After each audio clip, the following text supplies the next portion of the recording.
ফিলিস্তিন প্রশ্নে সারা বিশ্বের মুসলমান যুবকরা এক এবং অভিন্ন।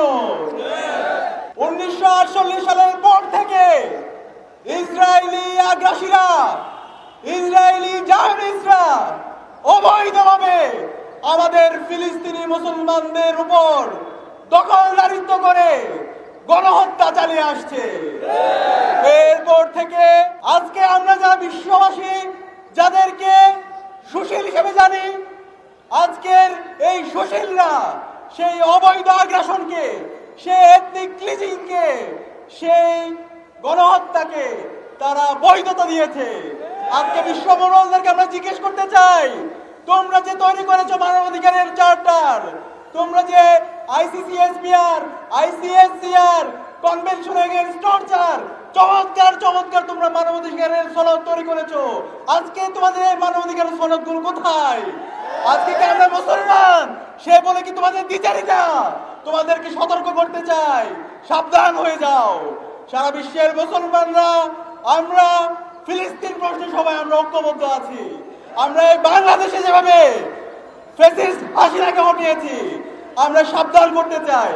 সারা বিশ্বের মুসলমানদেরকে আমরা ঐক্যবদ্ধ করে আমরা মার্চ টু ফিলিস্তিন অভিমুখে রওনা দিয়ে আমাদের বাইতুল আকসাকে আমরা স্বাধীন করবো ইনশাআল্লাহ। আমাদের গাজাকে আমরা স্বাধীন করবো ইনশাআল্লাহ। আমাদের সেনাপতি, আমাদের সকলের প্রিয় ইয়াহিয়াকে তোমরা শহীদ করেছো, আমাদের শহীদদেরকে তোমরা শহীদ করেছো। আমরা ভয় পাই না, আমরা রক্ত দিতে শিখে গেছি। আমরা বীরের জাতি।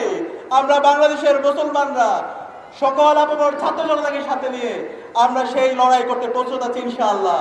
বাংলাদেশের অন্তর্বর্তীকালীন সরকারকে অনুরোধ করবো, বিগত ফ্যাসিবাদী হাসিনা এবং তার দোসররা ইসরায়েলের সাথে বিভিন্ন ধরনের চুক্তি করেছিল, তারা বিভিন্ন ধরনের আড়িবাজা কিনেছিল।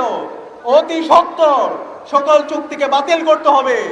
আমাদের ইসরায়েলে যে আমাদের পাসপোর্টের মধ্যে এক্সেপ্ট ইসরায়েল যে উল্লেখ ছিল, সেটি আবার উল্লেখ করতে হবে।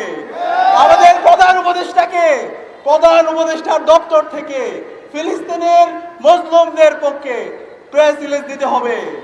এবং আমরা বলতে চাই সারা বিশ্বের মুসলমানদেরকে, আরব বিশ্বকে, আপনারা মুসলমানদের রক্ত কিভাবে সহ্য করে আসেন, কিভাবে সহ্য করছেন, অতি শীঘ্রই সবাই একত্রিত হন। ফিলিস্তিন প্রশ্নে আমরা সবাই ঐক্যবদ্ধভাবে লড়াই করি। ইনকিলাব জিন্দাবাদ, ইন্তিফাদা জিন্দাবাদ। আসসালামু আলাইকুম রহমতুল্লাহ।